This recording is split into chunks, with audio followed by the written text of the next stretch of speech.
Can I just ask, as a kid, with what kind of area you grew up in? You mean music-wise or yeah, well, just let's say first geographical-wise. Well, in the south of Germany, south of Bavaria. No, not Bavaria, but southern area of Germany. That's where I grew up, actually, where I went to school and where I spent my childhood and my youth completely, I think, yes. And did your parents support you already at an early age to learn an instrument? Yes, very much. Actually, I started playing piano when I was 5 years old, I think, because they wanted me to play an instrument. But I didn't really have much interest in it, so I always was just joking around in the lessons, and so they wanted me to quit again, and so I quit. And when I was 11 years old, I wanted to start electric guitar. But yeah, and then they had in mind that I quit piano lessons, and they said, oh, maybe this is just a phase, and then we kind of buy an expensive guitar, and then maybe after 1 year you quit it again. So I know, and then but I kept bothering that I just want to start playing, and then they gave in and bought my first electric guitar back then, and since then I kept playing, actually. Okay, and yes. What songs were you playing at the start? I think the typical stuff that you play.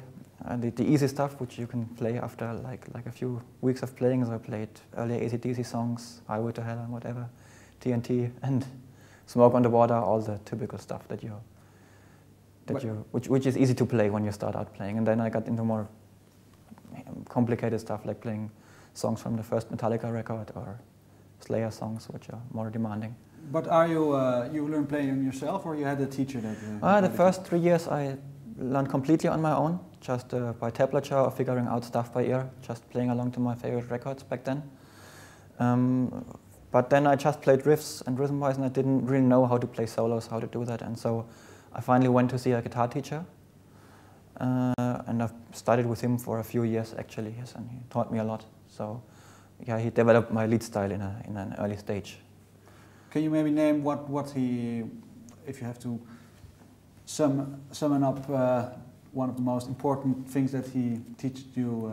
Yeah, he taught me well the importance of the connection between scales and chords, how the tonality connects.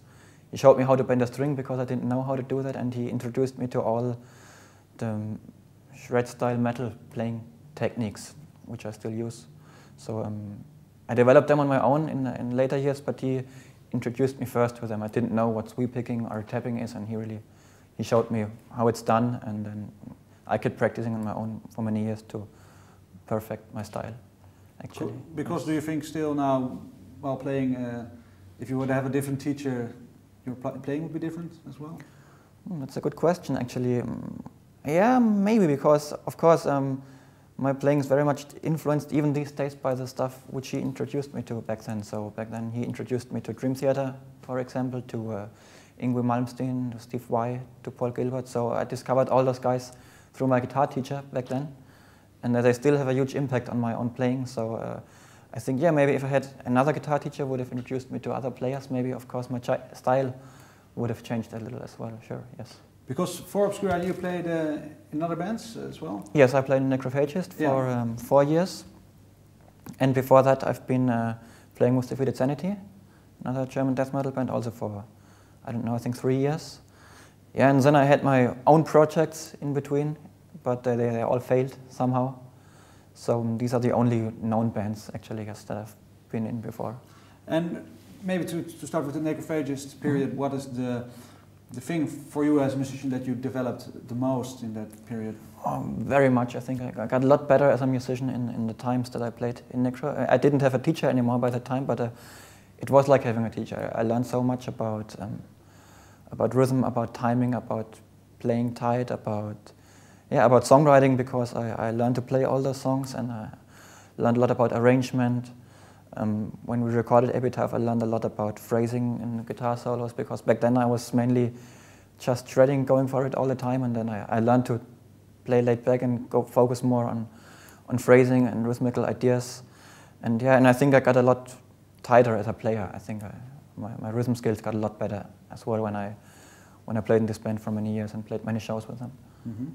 And have you been also being busy exploring other genres, maybe to incorporate in your playing? Yes, sure. All the time I've always been interested in many different styles of music. I like really lots of different styles, and I'm very interested also in jazz music. I mean, I'm by no means a jazz player, but I'm really interested in the theory and the harmony behind it, and studied that for a while, actually, and I tried to find ways to incorporate that in metal playing, but without having it sounding choppy. I want it always to sound natural, but I always try to incorporate some of the more advanced harmonical ideas into my solo playing, actually, because I think there's still a lot of room to do that, actually, in metal, which hasn't been done that much before.